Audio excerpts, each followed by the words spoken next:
Hello everyone. Back again with film recaps. In this video, I'm going to recap one of the horror films from 2015, titled The Exorcism of Molly Hartley. Before we get to the storyline, I'd like to wish everyone a happy and great day. Without further ado, let's get straight to the storyline. The film opens with a priest named Father Barrow, walking into a room to assist his fellow priest, Father James, in performing an exorcism on a pregnant woman. While Father James is looking away, the possessed woman begs Father Barrow to untie her binds, because she is in labor. Feeling sorry for the woman, Father Barrow gives in and does as she asked.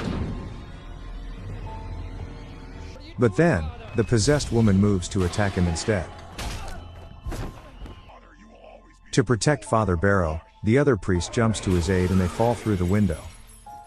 Father Barrow looks down in horror at the sight of the two lying dead. Because of his mistake, Father Barrow gets taken to a Catholic-run mental institution. He then gets introduced to Henry Davis, a chaplain who informs him that the Vatican has stripped him off of his titles, and has revoked his priestly rights. We then move to the next scene, in which a woman named Molly Hartley is celebrating her 24th birthday with her friends at the club. Molly Hartley hooks up with a couple in that club, and starts dancing with them. She ends up going home, and has a threesome with the couple. The next morning, Molly wakes up by the sound of someone knocking on the door. Two police officers show up at the door, to inform her that her neighbors complained about noises coming out of her room last night. As the officers step in to take a look, we can notice that something's off, because it seems that Molly is hearing strange noises coming from the wall. Not long after, one of the officers finds dead bodies lying in the bathtub. They put Molly in handcuffs, and begin questioning her, but she doesn't seem to recall murdering the two. She also appears to have a deeper voice, and hears ominous voices that the police cannot hear. After seeing her strange behavior, the police put Molly in a mental facility for the time being. Coincidentally, this is the same mental institution that Father Barrow is currently in. It is clear that something evil follows Molly into the facility, because just as Father Barrow finished his prayers. At night, Molly hears an ominous voice call her name from inside the drain. She leans close to it and says, "We're getting stronger." And later when she falls asleep, a bug crawls inside her nose, prompting her to panic and be haunted by the ominous voices once more. In the morning, Molly gets a visitor, Dr. Lori Hawthorne. The doctor is assigned to evaluate her progress weekly until she is ready to step out of the facility. As the doctor sits down, she mentions about how Molly's father killed her mother in the past, insinuating that the incident may play a part in Molly's so-called mental breakdown. Molly denies this and insists that she is not insane, she is possessed. As if to prove her point, this happens right after. Molly proceeds to threaten the doctor, by saying that she killed a counselor back in high school.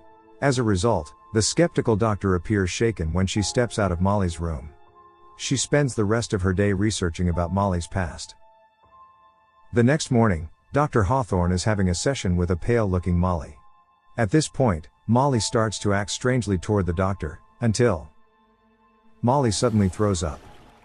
Molly then proceeds to scream and twist her body the way possessed people do, which understandably creeps out the doctor. Later that night, Father Barrow is reciting his evening prayers. On the other side of the facility, the possessed Molly is disturbed by this. So she begins banging her head against the wall. Not long after, Dr. Hawthorne and a guard are confounded by the discovery that the rest of the patients at the facility are now banging their heads against the wall. The doctor stops in front of Molly's room, and takes her away from the rest of the patients. Molly is now held inside a padded room. The doctor then visits her and begins to try rationalizing what's going on.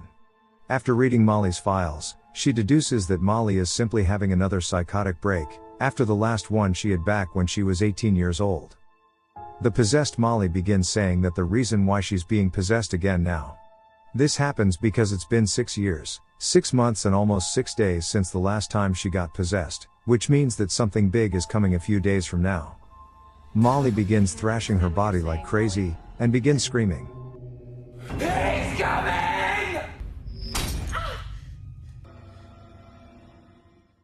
Later that night, a voice calls for Father Barrow. It is coming from Molly's room. On the next day, Dr. Hawthorne walks up to check up on Molly, and finds her hanging upside down. Even though she is scared, the movie tells her to step inside and walk closer, and then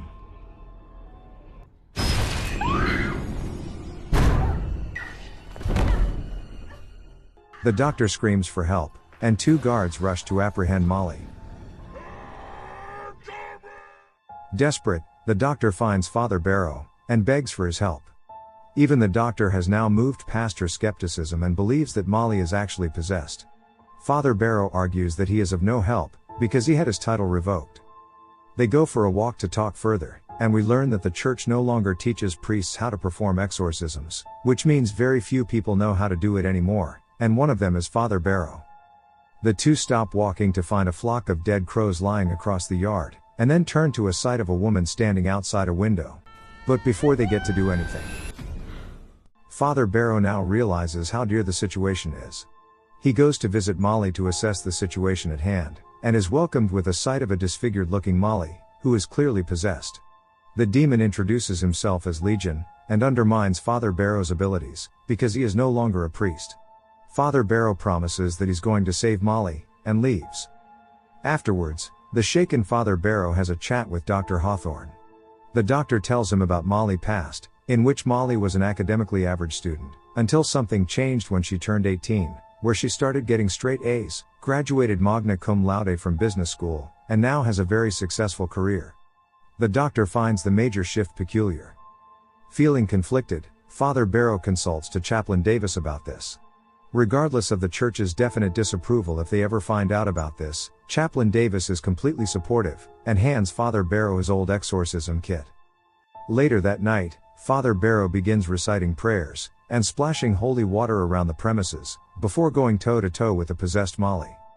He begins the exorcism while the demon talks back, and teases him. At one point, the demon even goes as far as taking the form of the pregnant woman he once failed to exorcise. Still determined, Father Barrow moves closer, but then he gets bitten.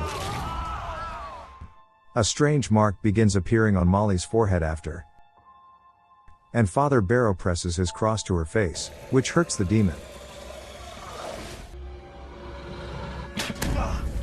Father Barrow retreats to the restroom to clean up the blood from his face, and dress his bite wound. He then goes to the prayer room to clear his head, but as he looks outside the window, he quickly returns to Molly's room to resume the exorcism. But the demon fights back. He flings Father Barrow's cross to the wall as well as the rest of his exorcism kit. He then makes Father Barrow choke himself, but Father Barrow manages to regain control, and reaches for his tiny cross again. Father Barrow gains the upper hand this time, and the exhausted demon lays back down. The priest falls on his knees at the torturous sound the demon makes. Later, we see Father Barrow recuperating in his room, right when Dr. Hawthorne walks him to tell him words of encouragement. On the next day, Father Barrow returns to Molly's room to find the demon rejoicing, because today is exactly 6 years, 6 months, and 6 days since the last time he possessed Molly. You know what this is? It's time, Barrow. Father Barrow holds up a fancy box, presumably to suck the demon in like a genie, but the possessed Molly starts freeing herself from her binds instead, and this happens. As the possessed Molly gets lifted up by the alien light, the mysterious box slowly opens. Molly then begins spitting a bug, and then more. All of the bugs start flying right into the box, and Molly floats back down to the bed. Pastor Barrow soaks the box in holy water and walks up to Molly. He carries her outside the room, where Dr. Hawthorne awaits them with relief.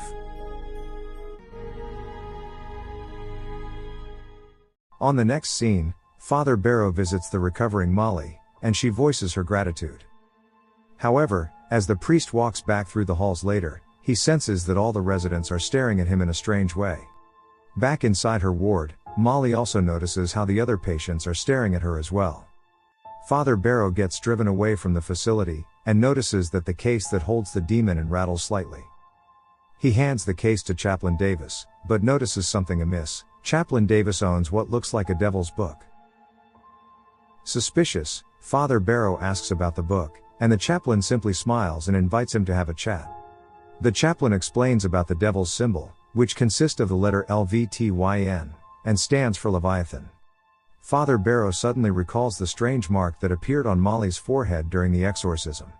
The chaplain further explains about a ritual to welcome the devil into earth, which involves murdering a woman who gave birth to the devil into this world, which in this case would be Molly Hartley.